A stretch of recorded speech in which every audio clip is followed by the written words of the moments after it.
Hello, in this video we are going to see how we can mark a test as skip, right, with certain reasons. So let's go to our project, open PyPy homepage test file, and let's remove this test for now.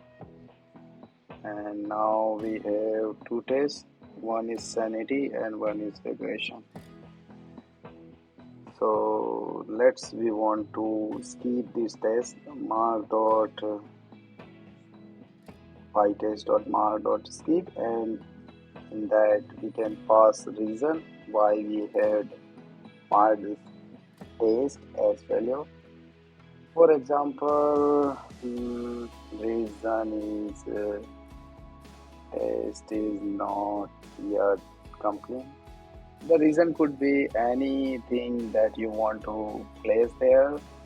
For example, feature is not ready or test is not yet complete, as in this example. Whatever reason you want to place there.